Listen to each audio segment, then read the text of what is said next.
Alors bonjour à tous et à toutes, c'est Nicolas d'un couple une PMA et aujourd'hui malheureusement Anaïs est en train de prendre son bain à l'heure où je tourne la vidéo, voilà. Bonjour Anaïs. Aujourd'hui on se retrouve pour une petite vidéo récapitulative du rendez-vous du 4 juin, voilà. Donc le rendez-vous qui faisait part de mon spermogramme. Et ensuite, on avait tous les deux une prise de sang sur la syphilis, l'hépatite B, etc. Donc je pense qu'on l'avait indiqué, ou Anaïs avait carrément lu l'ordonnance faite par la gynéco. Donc vous avez eu tous les termes qui ont été vérifiés. On en reparlera juste après cette introduction. Car oui, merci à tous ceux qui disent que cette pause est longue. Nous aussi, on pense que c'est long parce que le dernier rendez-vous PMA en date, c'était le 4 mai, il me semble bien. Et donc, on se revoit pour le 14 juin, c'est-à-dire lundi qui arrive. On décompte les jours, il ne reste plus que 3-4 jours à attendre. Et à l'heure où ça sortira cette vidéo, ce sera 4 jours. Voilà, tout dépend à quelle date vous regardez cette vidéo. Mais en tout cas, on est très heureux de se retrouver. D'ailleurs, pour une fois, je parle un peu mal, je vais pouvoir m'exprimer sur mes résultats parce que malheureusement, j'en ai pas fait depuis le début du parcours. Et donc là, c'est une mise au point sur le spermogramme comparé à celui de 2019. Voilà, vous vous doutez bien que 2019, c'est très lointain comparé à 2021. Donc il fallait refaire un spermogramme pour ce parcours qui va bientôt commencer, la IIU, donc une sorte de IAC, mais intra-utérine. Voilà, donc on se retrouve tout de suite après l'introduction.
L'intro est finie et on se retrouve malgré tout.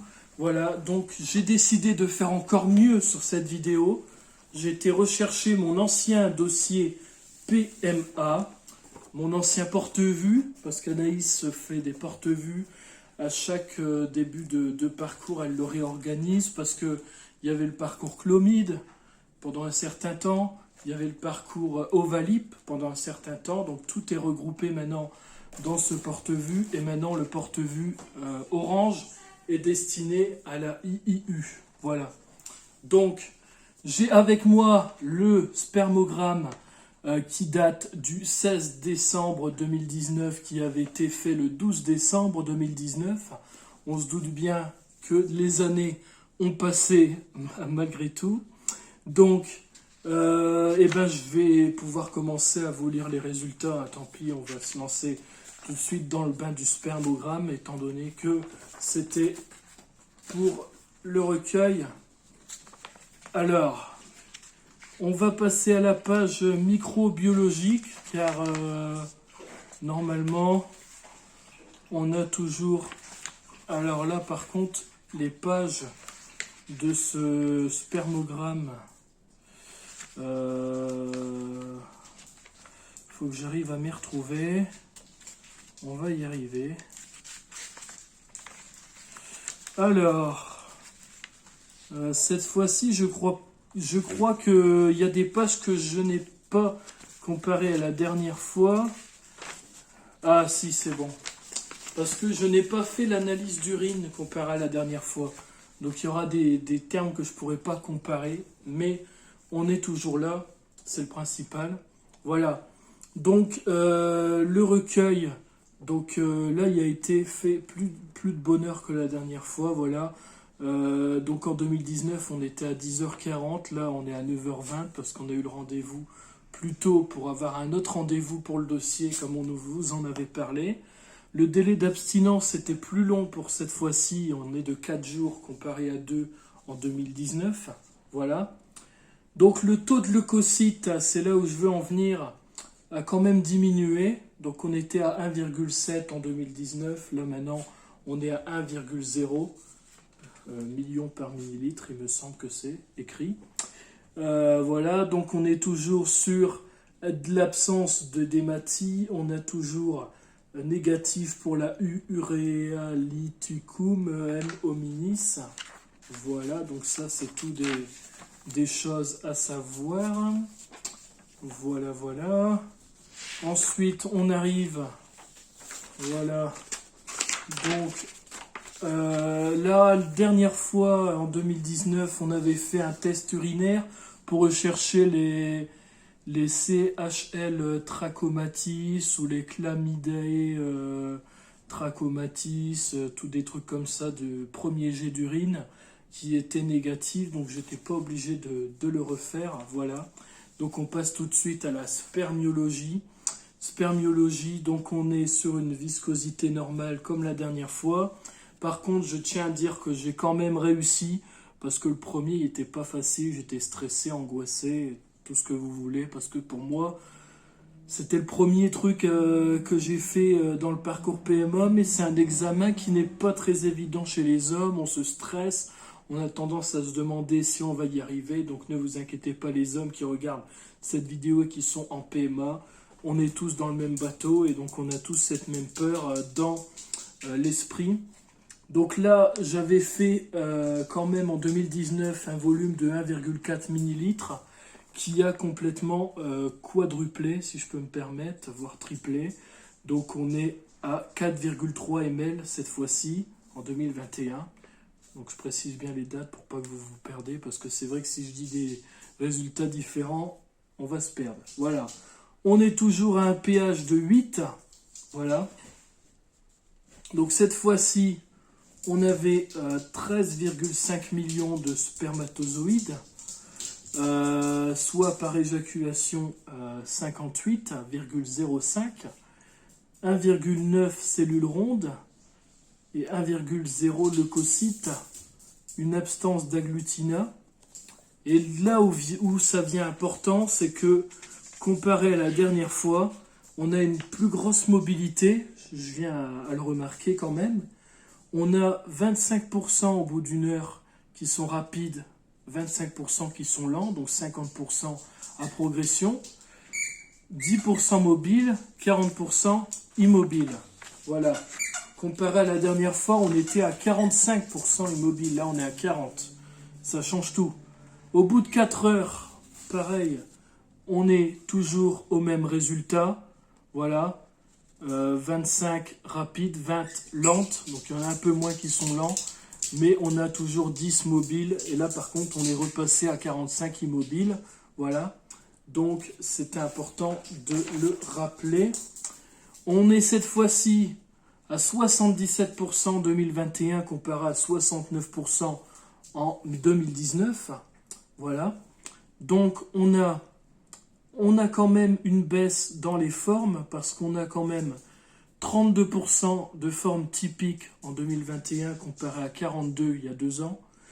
Les formes atypiques, on est à 68 en 2021 comparé à 58 en 2019. Voilà. Donc là, on a toujours à peu près le même taux, toujours les mêmes anomalies. Donc les têtes amincies, les bases anormales, les achromosomes mal formés ou absents, qu'ils étaient grosso modo à peu près les mêmes nombres de deux côtés. Les angulations, par contre les restes cytoplasmiques, j'en avais pas en 2019, là les pièces intermédiaires cytoplasmiques sont présentes cette année. Et donc là on avait des enroulés qu'on a toujours, et on a maintenant des absents dans les anomalies du flagelle, on en a même qu'ils en ont pas du tout. Alors voilà pour tout ce qui était anomalie à citer dans la prise, le recueil, je veux dire. Voilà. Donc du coup, ce qui nous fait, pour terminer sur le spermogramme, car je ne vais pas en passer non plus 20 minutes pour pas que vous soyez trop ébouriffés d'informations.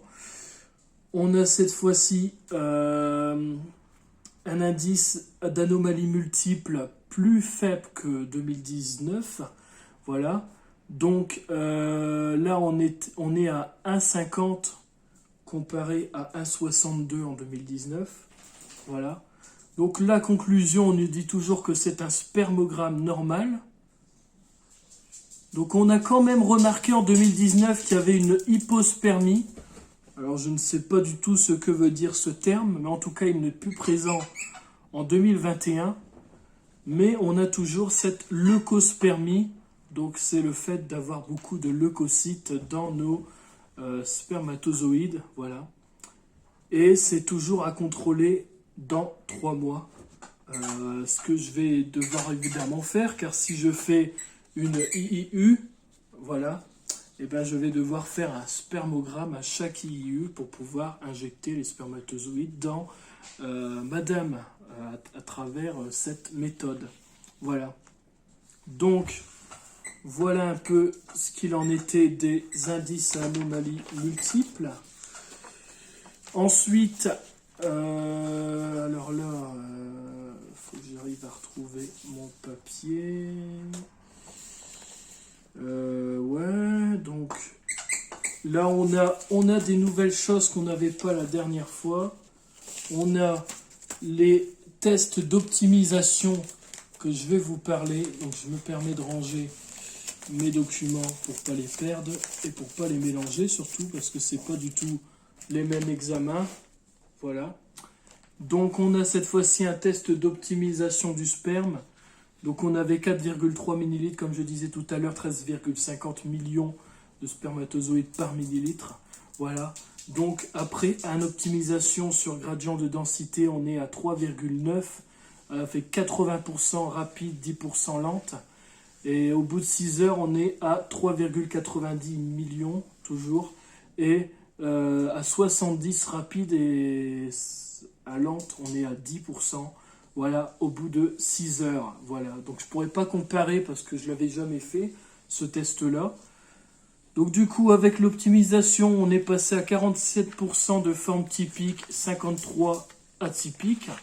Voilà, donc on a quand même élevé le pourcentage comparé aux anomalies qu'on avait. Là, on en a quand même moins grâce à cette optimisation. Voilà ce que je voulais dire. J'essaye de me rattraper.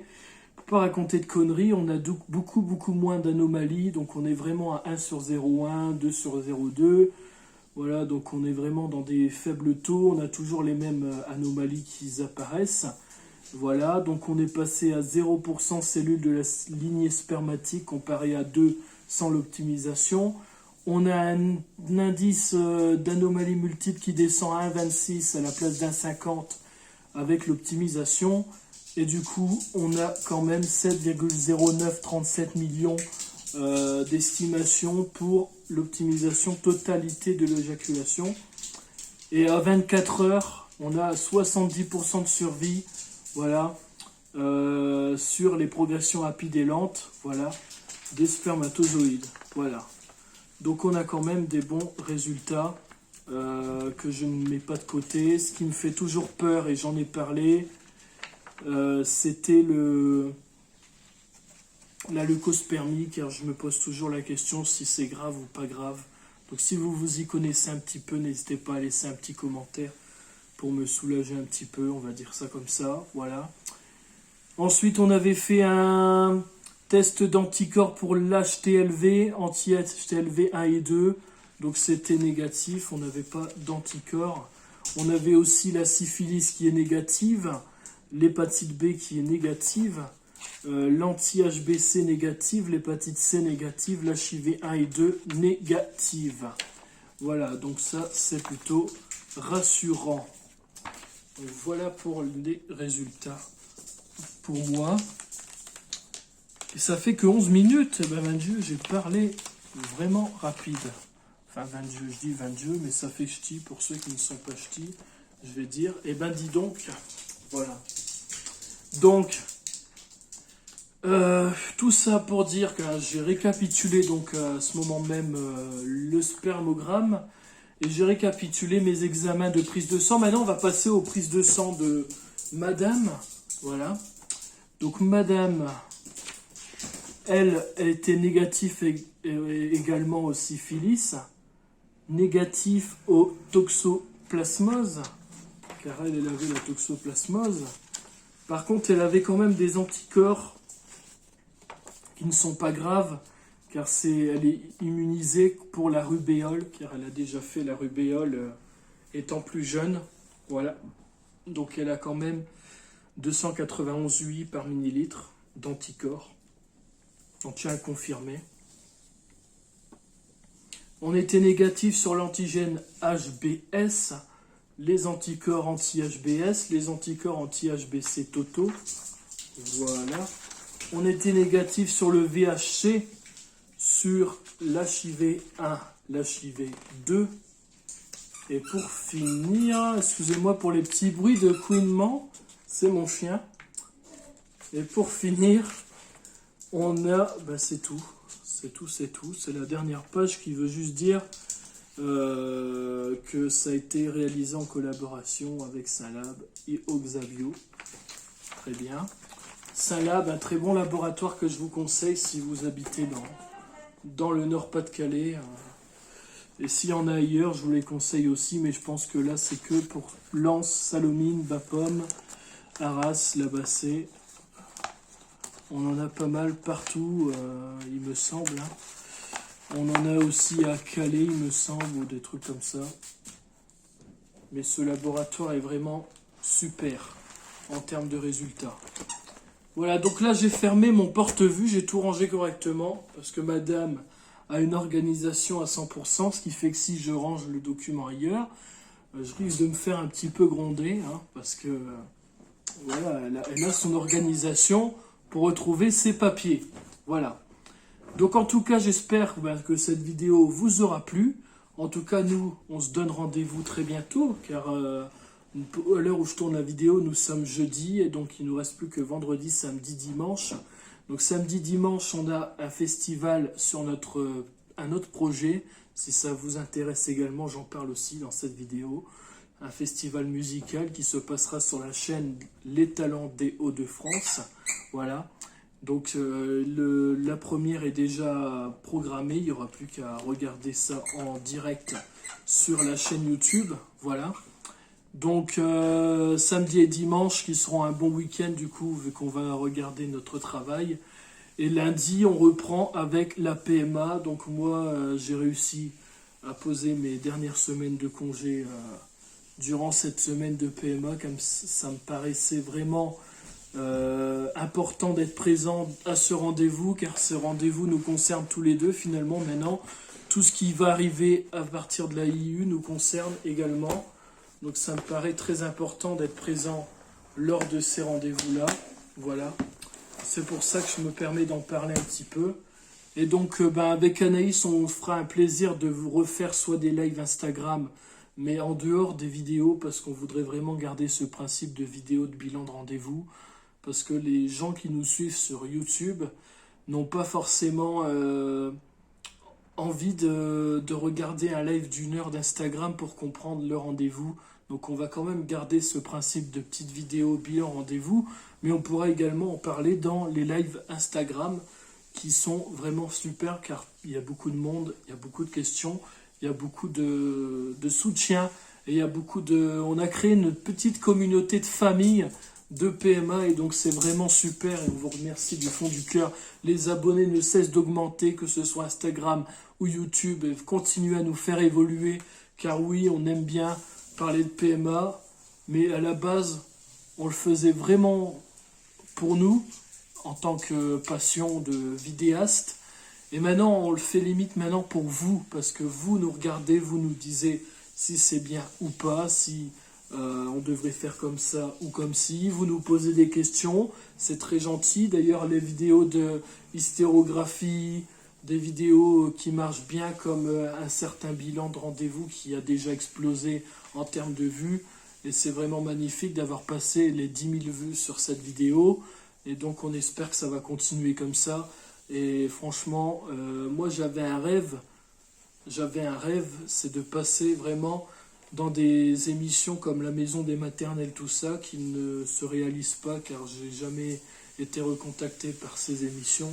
Mais j'aimerais vous mettre en valeur également dans ces émissions pour parler un peu de notre parcours et de cette communauté qu'on crée chaque jour avec vous, qui nous mettez des commentaires positifs pour nous aider à croire en nous et à croire en notre parcours. Et on espère un jour arriver au bout. Et même si on arrive au bout de ce parcours, il y aura toujours des actualités, des vidéos. La chaîne sera peut-être rebaptisée d'une autre manière et on fera surtout des vlogs, etc. Parce que forcément le parcours arrivera à terme. Et donc on vous continuera à vous donner des nouvelles sur déjà le suivi de la grossesse d'Anaïs. Et puis ensuite, après l'accouchement, il y a le petit bébé, mais on le montrera peut-être pas en face caméra, mais on vous donnera des nouvelles également sur le sexe, s'il va bien, si sa santé va bien, etc. Ses progrès dans la vie et tout ça qui va avec. Voilà. Donc en tout cas, ben voilà, j'avais envie de beaucoup parler sur cette vidéo. Merci à tous ceux qui seront restés jusqu'au bout. Je vous invite à laisser un like, à commenter, partager, surtout invitez vos amis à s'abonner à la page. Tous ceux qui sont en PMA, allez leur dire que nous aussi, on est dans le même train, dans le même parcours. Et donc nous, on aimerait trop avoir une bonne communauté pour parler, pour échanger, pour pouvoir nous aussi nous faire conseiller par des gens qui sont déjà passés par là. Et puis pouvoir aussi nous-mêmes conseiller les gens qui vont y passer. Voilà. Donc ça, c'est vraiment une entraide que j'adore. Et donc, merci encore à vous. Donc, likez, commentez, partagez, abonnez-vous.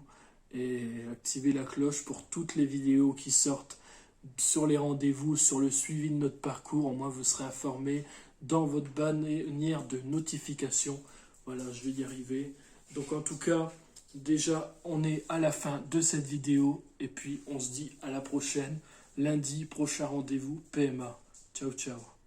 T'as kiffé cette vidéo, t'as qu'à t'abonner en cliquant sur le bouton s'abonner juste en dessous, liker la vidéo, activer la cloche de notification pour ne rien louper et commenter, la partager. On se dit à la prochaine pour une nouvelle vidéo. Ciao, bisous les gens.